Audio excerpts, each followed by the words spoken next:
Hey, so Star Wars Outlaws just dropped for early access users, and boy is it something.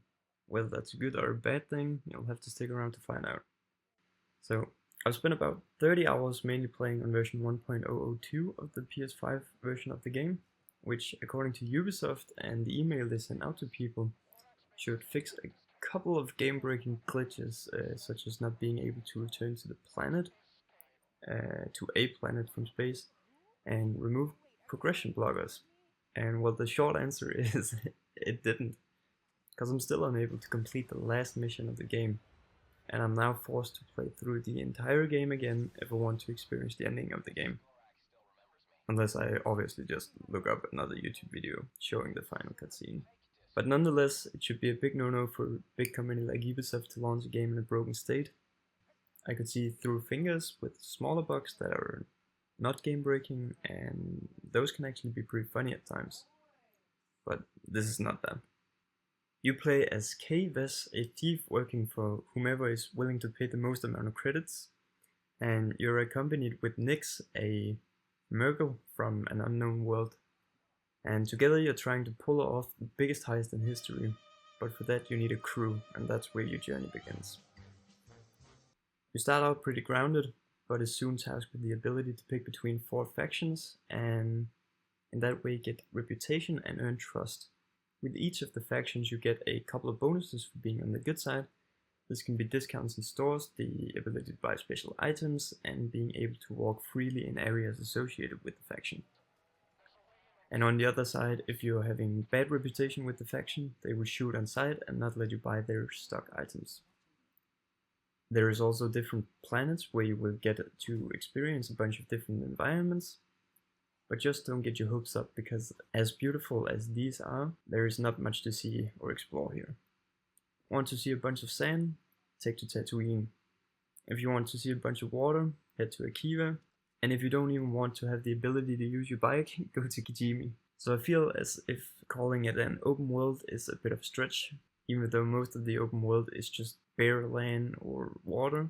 There is at least a lot to see in the city areas. If you're a Star Wars fan, I feel as if you can find some time walking around and seeing the different environments and have a bit of fun with that. But if not, I'm not sure what you'll find here. A walkthrough will take about 16 to 20 hours, doing mainly main missions and a couple of side quests here and there. And hey, if you enjoyed the video, be sure to leave a like or a comment. I would like to hear if you're getting the game or not, and it would be much appreciated. When it comes to gameplay and stuff, the gameplay is actually pretty fun, but it's flawed in 3 major ways. The stealth aspect of the game, the gun gameplay, and the enemy AI could use a little bit more time in the oven. The enemy AI can barely see you at times, and other times they just completely 180 arrest you out of nowhere. In terms of the guns and blasters, they don't feel too bad, but neither do they feel satisfying to use. And don't even get me started on the fact that you can't bring them anywhere.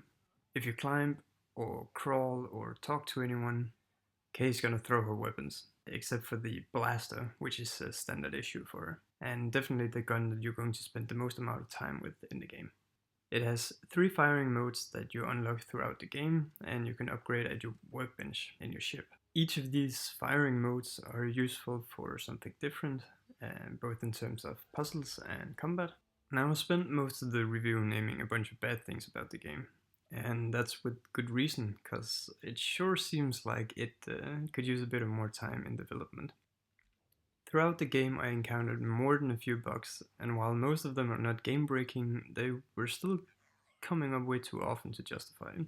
As in this instance where I couldn't even complete the boss battle because it got stuck outside of the playable area.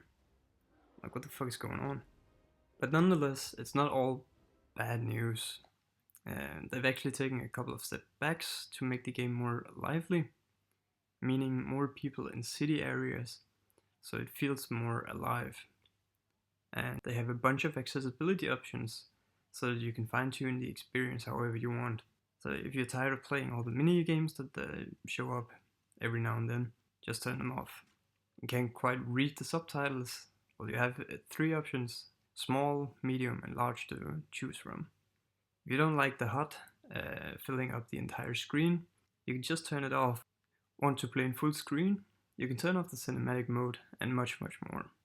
All of these options were unexpected for me, but definitely a welcome surprise.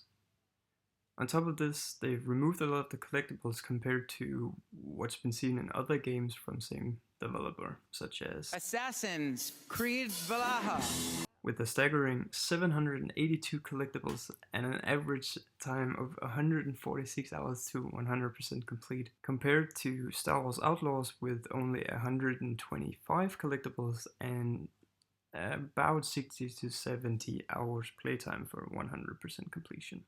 For me, personally, this is a good thing. There's nothing worse than just running around chasing all these really weird collectibles that you just don't give a shit about because they're all the same. But I know that some people actually enjoy collecting these, so I just want to throw this out there for those of you that are interested in it. The game has two modes that you probably come to expect from most of the games at this point. It's a quality and a performance mode. The quality mode is targeting 30 frames and running between 1134p and 1620p. It also has like a 40 FPS mode running between 936p and 1252p. Those are both the quality mode. And then there's the performance mode, which is targeting 60 frames per second and is running between 720p and 1080p. And all of these are obviously upscaled to the TV that you're using. I played through the entire game in performance mode, as I really enjoy the smoother experience of 60 FPS, and I can tell you that the game mostly runs fine. It can be a little bit janky when you get into the city areas and there's a lot of people at screen at one time. Other than that, the pure performance of the game is actually pretty stable. I can also tell you that the 1.002 update definitely helped a little bit here, and that was also one of the things that they wrote in the patch notes. I'm only guessing that after the global launch for everyone on August 30th, most likely also today, depending on when you're watching this, there will be a lot of updates fixing more performance and a hell of a lot of glitches that they've probably figured out from these first 3 days. With all of that said, I give the game 5.5 out of 10 because of a lackluster open world, way too many glitches, some of the worst stealth known to mankind, and the fact that I couldn't even finish the last mission of the game. The only reason that it's not lower than this is because I appreciate the accessibility options, and the story was decent. Definitely not the best, but it was not the worst either. Other than that, the cities were actually pretty fun to explore, coming from a Star Wars fan who liked to go around and look at all the lore, and play the little kind of mini game that they have there called Sabak. The closest semblance that I can find is poker, but it's not the same game. If you made it this far, a subscription would be much appreciated. Other than that, thank you for watching.